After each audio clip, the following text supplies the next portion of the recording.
Welcome to Eastern Brush, Western Soul. Today, we're flipping through the stories in Volume 28 of the illustrated Liaozhai collection. A special thank you to Little Fish for her generous dedication of time and effort. She didn't just correct the previous editions of my work, but also went above and beyond to retranslate and edit the entire story, ensuring it aligns with the original ancient text. I'm excited to share this with all of you who have an interest in Eastern ancient books.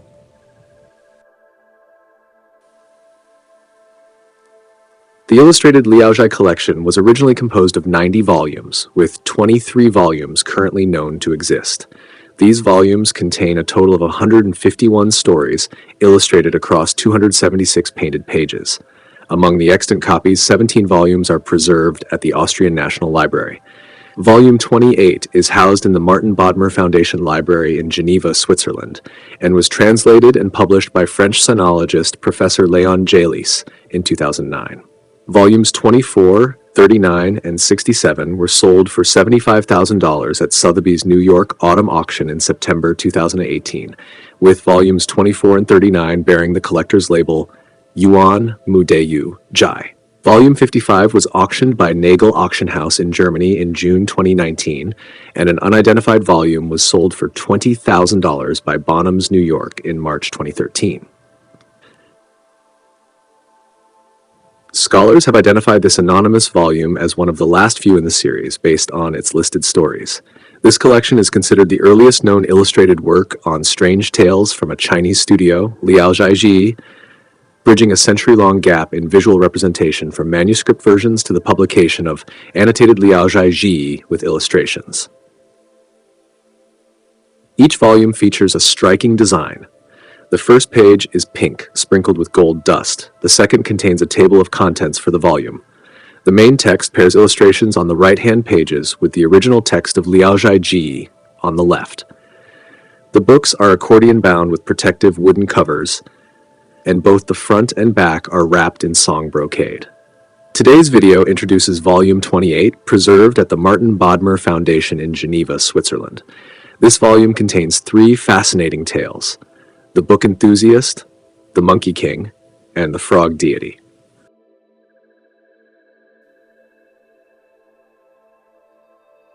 The Book Enthusiast. Lang Yuju was a native of Pengcheng. His father, a former magistrate, was known for his uprightness. Instead of investing his salary in land, he poured his passion into collecting books, filling an entire room with his treasured volumes. Yuju inherited this love for books, but his obsession bordered on madness. His family was desperately poor, and though they had to sell almost everything, Yuju couldn't bear to part with a single volume from his father's collection. When his father was alive, he had copied The Encouragement to Study and pinned it beside Yuju's desk. Every day, Yuju read it several times, protecting it with a layer of gauze to prevent wear. But Yuju wasn't reading to gain a government post. He truly believed in the saying, "Books hold 1,000 bushels of grain and houses of gold." Thus, he studied tirelessly, day and night, through all seasons. By his 20s, he had no interest in marriage, confident that the beauty of jade-like grace promised by books would one day come to him. When relatives or friends visited, he barely acknowledged them, exchanging only a few words before immersing himself in his reading again, much to the dismay of his guests. Though local officials always recommended him for the imperial exams, he never passed. One day, while Yuju was reading, a sudden gust of wind swept away his books. As he chased them, his foot sank into the ground, revealing a pit covered by rotting straw. Digging deeper, he found an ancient grain cellar, but its contents had long decayed into compost. Undeterred, Yuju saw this as proof of the saying, "Books hold 1,000 bushels of grain," and his dedication to reading only intensified. Another day, while reaching for books on a high shelf, he discovered a small golden chariot among a pile of disorganized texts. Overjoyed, he thought this was evidence of the house of gold mentioned in the Proverbs. However, after showing it to others, he learned it was merely gilded, not real gold. Yuju was crushed, feeling deceived by the wisdom of the ancients. Shortly after, a scholar who had passed the exams alongside Yuju's father became the local inspector. A devout Buddhist, this man was delighted when someone suggested Yuju present the gilded chariot as an offering for a Buddha shrine. In return, the inspector gifted Yuju 300 taels of silver and 2 horses. Elated, Yuju believed the proverbs about wealth and fortune to be true and redoubled his efforts in his studies. By his 30s, people urged Yuju to marry, but he confidently replied, "The beauty of jade-like grace will come to me from the books." Yet years passed, and no such beauty appeared, prompting ridicule from his peers. Around this time, rumors spread that the celestial weaver girl had descended to Earth. Someone joked, "She must have come for you." Yuju dismissed their teasing without a word. One night, while reading the 8th volume of the Book of Han, Yuju found a delicately cut silhouette of a woman pressed between the pages. Startled, he exclaimed, "Is this the beauty of jade-like grace the book spoke of?" Yet he felt a pang of melancholy. On closer inspection, he noticed the intricate details of her features and, faintly inscribed on her back, the word Weaver. From then on, Yuju placed the figure on his desk, staring at it for hours, neglecting food and sleep. One day, as he gazed at it, the figure suddenly moved, bowing gracefully and sitting upright on the book with a smile. Terrified, Yuju knelt before her. To his astonishment, the figure grew to a foot tall, her beauty beyond compare. "Who are you?" Yuju stammered. "I am Yan Ruyu," she replied, with a smile. "You've long awaited me. If I didn't come, who would believe the ancients in 1,000 years?" Yuju was overjoyed. That night they lay together, but Yuju, naive as he was, understood nothing of intimacy. From then on, the woman accompanied him during his reading sessions. She urged him to stop studying so obsessively, but he refused. Frustrated, she warned, "Your failure to achieve greatness is because you only study for the sake of it. Look at those who pass the exams. Do any of them study like you? If you don't listen to me, I'll leave." Though Yuju reluctantly agreed to pause, he soon returned to his old habits. When he noticed her absence, he searched frantically and found her back in the 8th volume of the Book of Han. He pleaded for her return, promising to obey. She relented, but set conditions. He must spend his time learning games and music instead.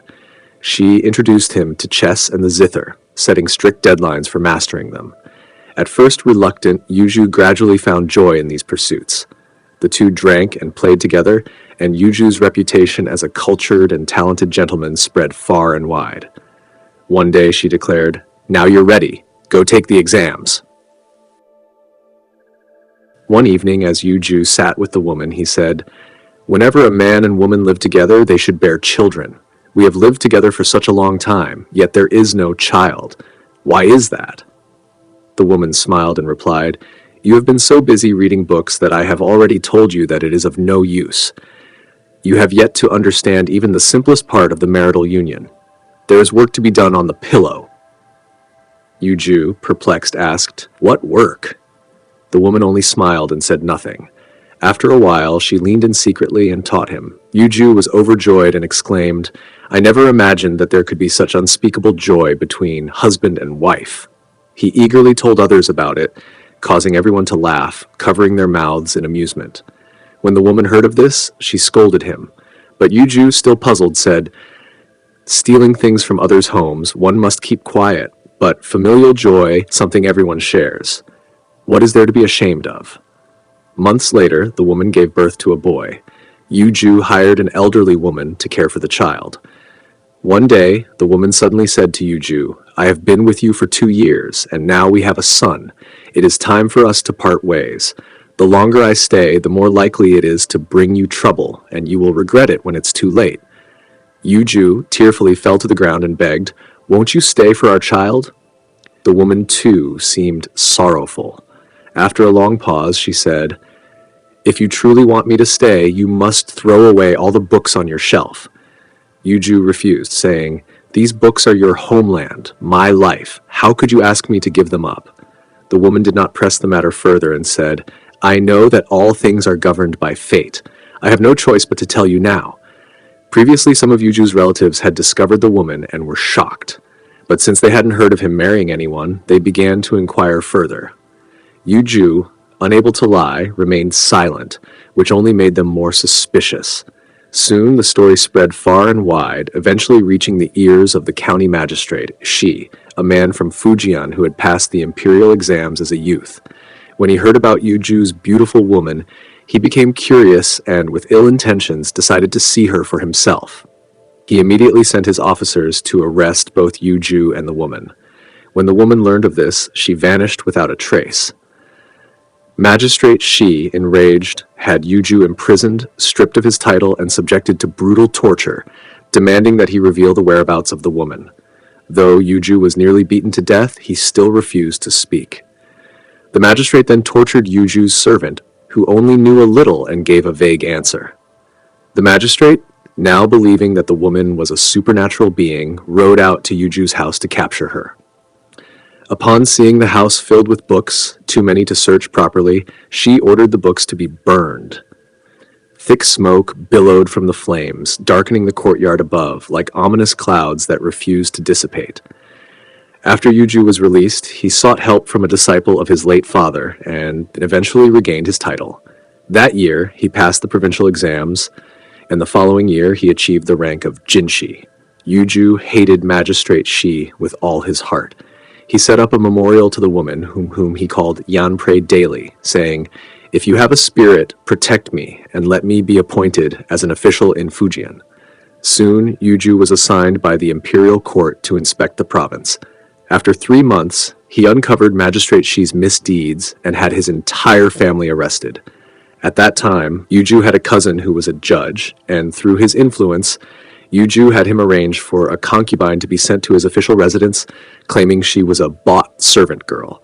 Once the case was settled, Yuju resigned that very day and returned home with his beloved concubine. Thus, the book enthusiast's tale unfolded, filled with ambition, love, and the mysteries woven through the pages of his life.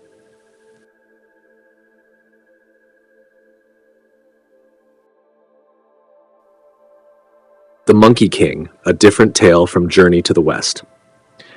Xu Sheng, a man from Yanzhou, was working in Fujian with his elder brother Xu Cheng, trying to complete their business dealings, though their goods were still not fully purchased. Someone suggested that they go to the Temple of the Great Sage, saying that the Great Sage was very effective in bringing good fortune. Unfamiliar with the Great Sage, followed his brother to the temple. Upon arriving at the temple, they saw magnificent halls, towers, and an immense structure. When they entered the main hall to view the statue, Xu Sheng saw that it depicted a figure with the head of a monkey and the body of a human. It was the Monkey King, Sun Wukong, the great sage equal to heaven. The crowd stood in awe, showing deep respect, with no one daring to slacken in their reverence. Xu Sheng, however, known for his uprightness and stubborn temper, inwardly mocked the absurdity of the customs, finding it distasteful. While others were burning incense, offering sacrifices, and bowing in prayer, he quietly slipped away. When they returned from the temple, Xu Cheng reprimanded Xu Sheng for his disrespect toward the deity. Xu Sheng scoffed, saying, "Sun Wukong is just a character from Chu Chuji's fables. Why should people be so pious towards him? If he truly is a god, I will bear the consequences of any wrath, whether it be from lightning or a sword." The innkeeper overheard this disrespectful speech and quickly grew pale, gesturing for silence, as though fearing the great sage's wrath. Seeing the reactions around him, Xu Sheng grew even bolder and shouted louder, frightening the others, who hurriedly covered their ears and fled. That night, Xu Sheng indeed fell ill, suffering from a terrible headache. People urged him to go back to the temple to pray, but he refused. Soon, his headache subsided, but his leg began to hurt. By the end of the night, a large ulcer had appeared on his leg, causing swelling and excruciating pain, making it impossible for him to eat or sleep. Despite his brother's prayers, nothing changed. Some said it was divine punishment and that only his own prayers could help. Still, Xu Sheng did not believe. Over the course of the following month, his leg wound slowly healed, only for a second worse wound to appear, causing him even greater pain. A doctor was called to remove the rotting flesh, and the procedure was so painful that a full bowl of blood was spilled. Xu Sheng, unwilling for the tale of divine retribution to spread further, bit his teeth and endured the agony without uttering a word. Another month passed, and just as his wound began to heal, his brother fell seriously ill. Shu Sheng remarked, "Look at you, who have been so respectful to the gods, yet you too suffer. This is proof that my illness had nothing to do with Sun Wukong." This angered his brother even further, and he argued that the god had transferred his wrath onto him for Shu Sheng's failure to pray on his behalf. Shu Sheng, stubborn as ever, retorted, "Brothers are like hands and feet. I had a wound on my body, and I didn't pray for myself. How can I now pray for you just because you are ill?" Unwilling to pray, he sought medical treatment for his brother instead. To his horror, after his brother took the medicine, he suddenly died. Shu Sheng was overwhelmed with grief and fury. He bought a coffin, arranged his brother's body, and rushed to the temple of the great sage, shouting at the statue, "My brother fell ill, and they say it was your wrath that caused it. If you truly are a god, bring my brother back to life, and I will become your disciple, never questioning you again. If not, don't blame me for dealing with you in the way of the three pure ones and clearing my brother's doubts in the afterlife." That night, Shu Sheng dreamt that a figure called him to follow, and he found himself back in the great sage's temple. He looked up to see the great sage, clearly angry, who scolded him. "Because of your disrespect, I pierced your leg with a divine blade as a punishment, yet you have not repented and still speak foolishly. You should have been sent to the tongue-pulling hell, but because of your upright nature, I have spared you. Your brother's death is the result of his own choices, having trusted a quack doctor. It has nothing to do with me. If I do not use my powers to revive him, you will speak ill of me, won't you?" The great sage then sent a messenger in blue to inform King Yama, but the messenger returned after some time, with Shu Sheng following behind. When the messenger explained the delay, saying that King Yama was unsure and had to consult the north and south, the Dipper stars, the great sage replied that if the situation was too complicated, he would simply resolve it himself. After a long wait, the messenger returned and handed Shu Sheng a written command. Shu Sheng, miraculously revived, knelt in the hall alongside Shu Sheng. The great sage told Shu Sheng, "Go home with your brother. If you turn your heart toward goodness, I will bless you in the future." The two brothers, filled with mixed emotions, helped each other back home. Shu Sheng awoke suddenly, astonished by the dream. He opened the coffin, only to find his brother had indeed revived. Filled with gratitude for the great sage's divine power, Shu Sheng began to sincerely worship him with even more devotion than others. However, as the two brothers recovered from their illnesses, the funds for their business had been halved, and Shu Sheng's health remained fragile. One day, Shu Sheng walked outside the city and met a man in brown robes who looked him over and asked, "What troubles you?" Shu Sheng, with no one to confide in, shared the details of his misfortunes. The brown-robed man suggested a scenic place where they could relieve their worries, and Shu Sheng followed him out of the city. The man, after a short distance, told Shu Sheng to hold onto his waist and performed a simple spell. Shu Sheng felt his feet rise off the ground, and before he knew it, they had arrived at a dazzling, colorful realm. "This is the heavenly palace," the man explained. Shu Sheng, amazed, asked where they were. The man simply replied, "It's not far."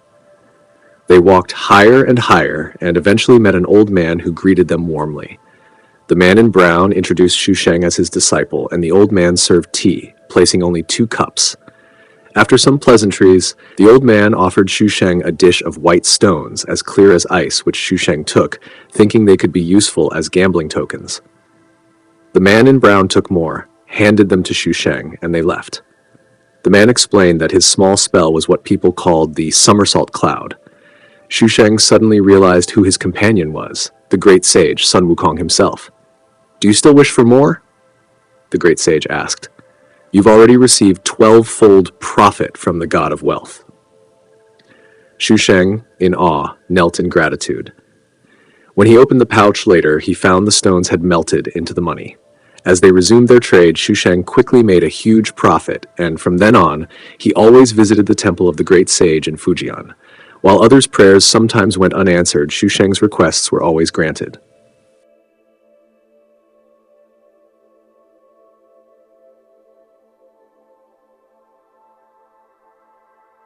The story of the Frog Goddess. In the southern regions around the Yangtze River and Han River, the belief in the Frog Goddess is particularly strong. The frog god temples are filled with countless frogs, some as large as a steaming basket. If someone offends the god, strange omens appear in their home. Frogs crawl on tables, beds, and even on the smooth walls without falling. These signs are thought to herald bad fortune for the family. In response, people become fearful, slaughter livestock, and pray at the temple. If the god is pleased, the danger passes. In Hubei, there was a man named Shui Kunsheng, who was intelligent and handsome from a young age. When he was about 6 or 7, an old woman dressed in green appeared at his home, claiming to be a messenger of the frog god. She came to propose that Kunsheng marry the frog goddess's daughter. Kunsheng's father, a simple and kind-hearted man, was reluctant and declined, explaining that his son was still too young. Although he rejected the marriage proposal, he did not arrange another marriage for his son right away. Years passed and Kunsheng grew older. His father arranged for him to marry a girl from the Jiang family. The frog goddess, however, communicated to the Jiang family, warning them, "Shui Kunsheng, my son-in-law, how dare you interfere?" Terrified, the Jiang family returned the betrothal gifts. Kunsheng's father, anxious, prepared offerings and went to the frog god temple to pray, confessing his unwillingness to marry into the god's family.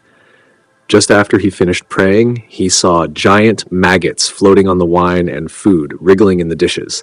Fearing for his family, Kunsheng's father disposed of the food and returned home, deeply disturbed but resigned to the situation. One day, Kunsheng was out, and a messenger appeared to him, urging him to visit the frog goddess's temple.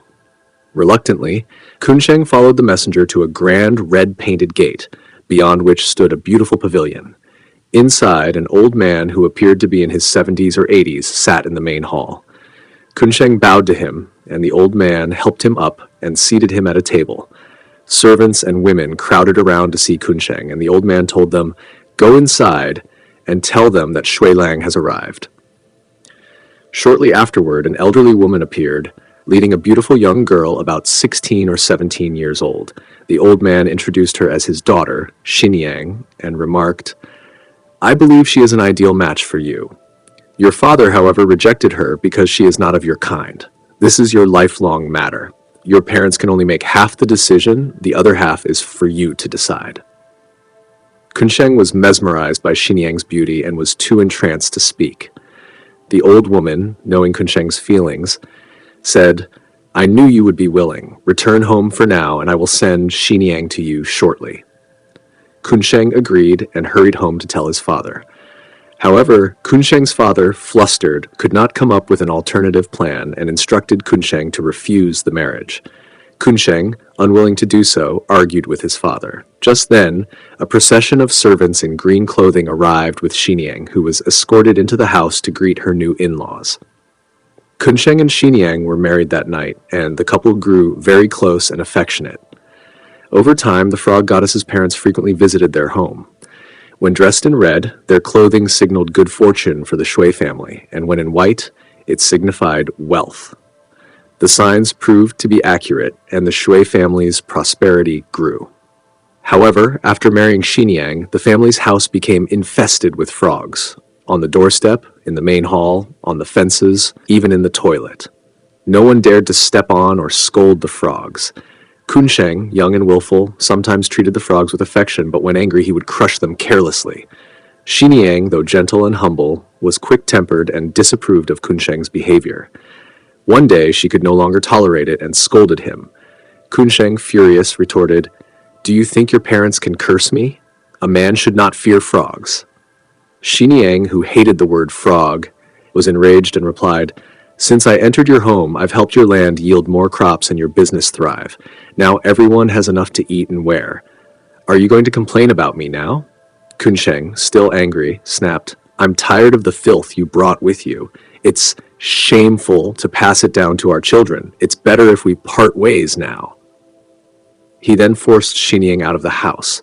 His parents, upon hearing this, rushed to find Xinyang, but by then she had already left.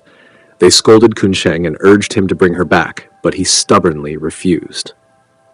That night, both Kunsheng and his mother fell ill and lost their appetite. Fearing the wrath of the frog goddess, Kunsheng's father went to the temple to beg for forgiveness. After 3 days, their illnesses subsided and Xiniang returned to the house. The couple reconciled and everything returned to normal. Xiniang, who was not skilled in domestic chores, preferred to sit in elegant attire, and Kunsheng's clothes and shoes were all left for his mother to make. One day, Kunsheng's mother became frustrated and remarked, "Your son is married, yet you're still relying on me. In other families, the wife serves the mother-in-law, but here the mother-in-law serves the wife." Xiniang overheard and, in a huff, went into the hall to confront her mother-in-law. "I wake up early to serve you meals and stay up late to help you sleep. What else do you expect me to do? If you can't afford to hire servants, I guess I'll just have to bear it." The mother-in-law, speechless and ashamed, began to cry. Kunsheng entered, saw his mother's tear-streaked face, and angrily confronted Xiniang. The two argued fiercely, and Kunsheng, enraged, said, "If I can't make my mother happy, I'd rather never have married. If I anger that old frog goddess, I'll face my own death." He then kicked Xiniang out of the house. The next day, a fire broke out in the Shui family home, burning several rooms and leaving everything in ashes. Kunsheng, furious, went to the frog goddess's temple and angrily declared, "Your adopted daughter doesn't even know how to respect her in-laws. You protect her without reason. I'm the one who argued and quarreled, not my parents. If you don't want to lose your temple, I'll burn it down in retaliation." He began piling firewood beneath the temple's main hall. The villagers rushed to stop him, and Kunsheng, still seething, reluctantly returned home. His parents, terrified, were at a loss for what to do. That night, the frog goddess appeared in a dream to a neighboring village, asking them to rebuild Kunsheng's house.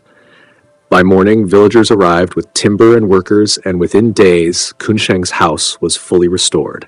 Even the furniture and bedding were replaced. Just as the renovations finished, Xiniang returned, apologized to her mother-in-law, and gave Kunsheng a cheerful smile.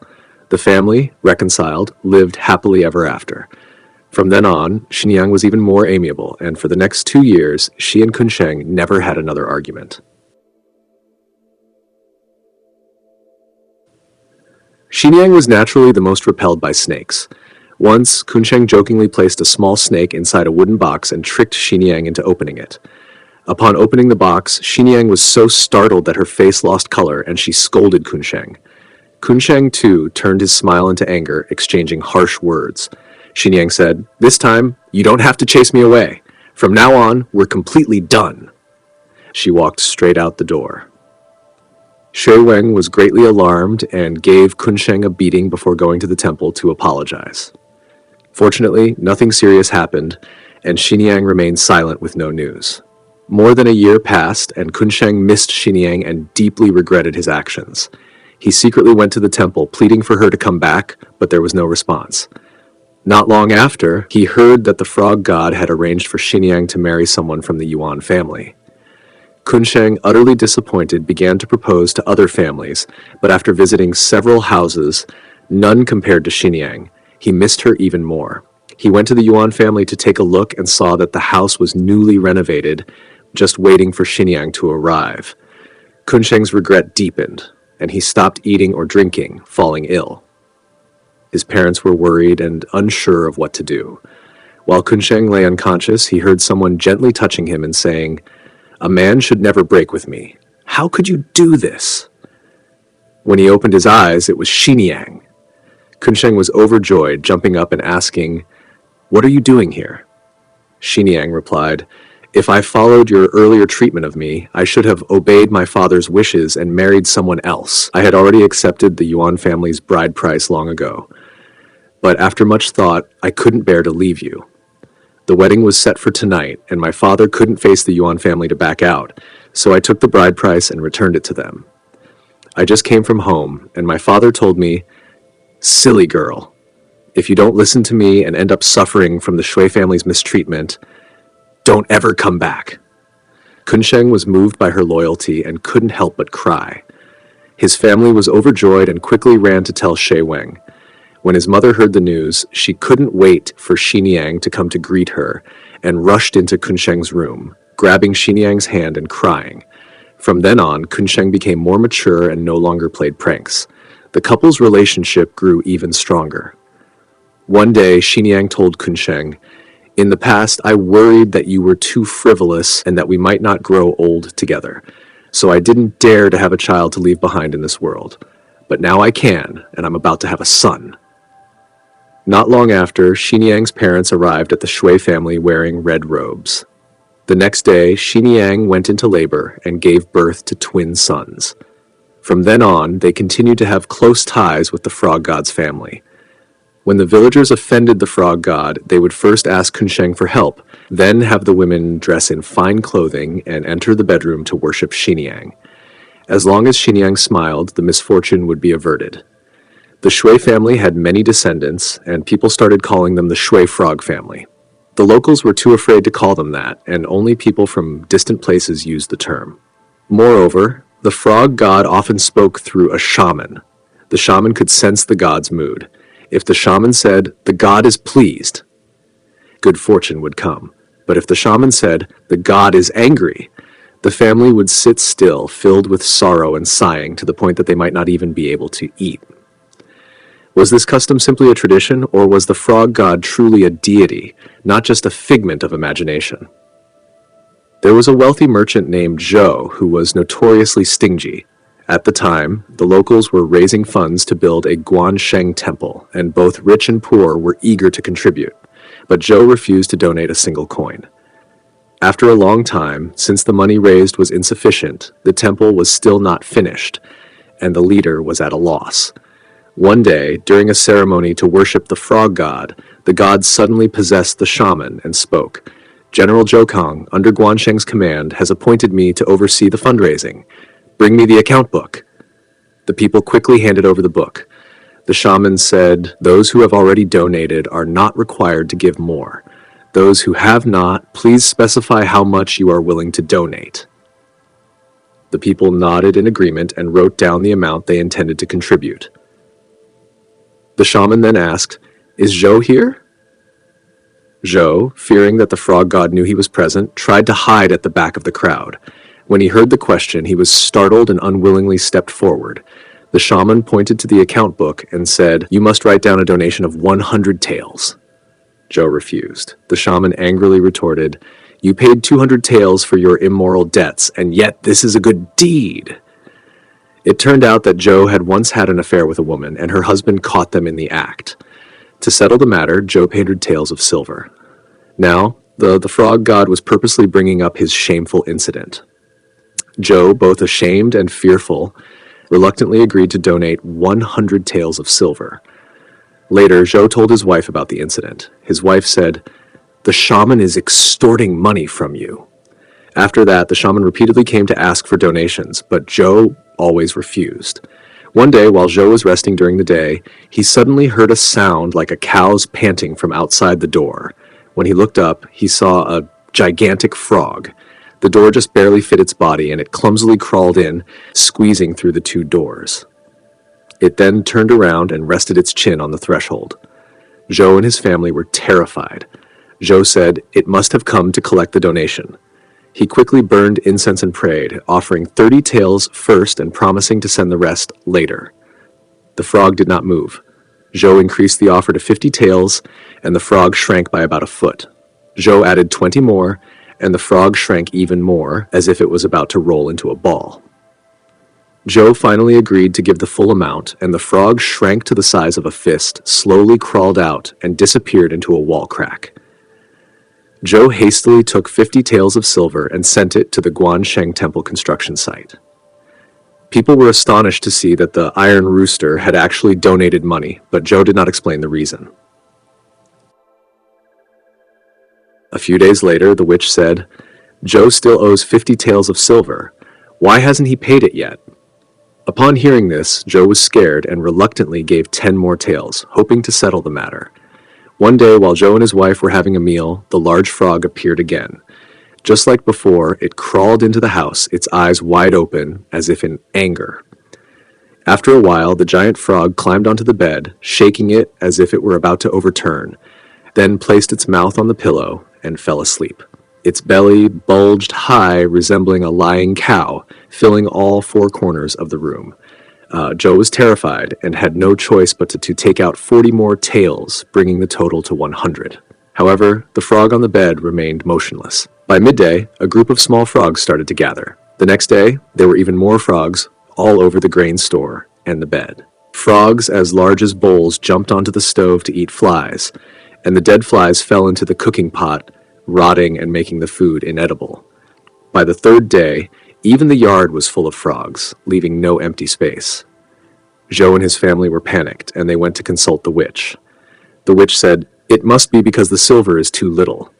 Zhou, hearing this, burned incense and prayed, offering 20 more taels in addition to the 100. Only then did the giant frog lift its head. After adding more, the frog raised one of its legs. When Zhou added another 100 taels, the frog finally moved all 4 legs and crawled out the door. But after taking a few awkward steps, it turned around and returned to lie in the doorway. Zhou, afraid, asked the witch what it meant. The witch speculated that it wanted Zhou to pay immediately. With no other option, Zhou handed over the silver, and the giant frog finally left. A few steps away, the frog's body suddenly shrank and blended into the frog crowd, becoming unrecognizable. The frog group scattered in confusion. After the completion of the Guansheng Temple, a dedication ceremony was held which required more funds. The witch suddenly pointed at one of the leaders and said, "You should donate a certain amount of silver." There were 15 leaders in total. Except for 2, all were called upon to donate silver. The leaders pointed at the 2 who were not named and said, "Both of them have already donated." The witch replied, "I am not asking you to donate more because you are wealthier than them. It is based on the amount of silver you have embezzled. All of this silver was raised from the public, and you cannot pocket it for yourselves, or you will face misfortune. Since you have worked hard to lead the building of the temple, I'll let you donate the silver you embezzled to atone for your wrongdoing. As for the 2 who have been upright, they are exempt. Even my own family witch will not be spared. He must take out the silver and set an example for everyone." After saying this, the witch hurried back home, searching through cabinets and drawers. When his wife asked, he didn't answer, and instead took all the household silver, telling everyone, "This family witch has privately embezzled 8 taels of silver, and now he must compensate for it." Everyone weighed the silver, but it only amounted to a little over 6 taels. The witch had it noted down as the remaining debt. Everyone was shocked by the situation and no longer dared to argue, so they paid the full amount. After the witch woke up, he was completely unaware of the matter. When someone told him what had happened, the witch felt deeply embarrassed and quickly gathered the remaining silver to make up the full amount. However, 2 people still hadn't paid up. As a result, one fell ill for over a month, while the other developed a large ulcer. The medical expenses far exceeded the amount they still owed. People said this was the retribution for embezzling the donation silver. Thank you for watching the 28th volume of Liaozhai Chentu, the complete illustrations of Liaozhai, currently housed at the Martin Bodmer Foundation Library in Geneva, Switzerland. Eastern Brush, Western Soul is a channel dedicated to sharing Eastern ink art and ancient Eastern texts, as well as exploring the fusion of traditional Eastern and Western ink techniques. Stay tuned for more, and we look forward to sharing more with you soon.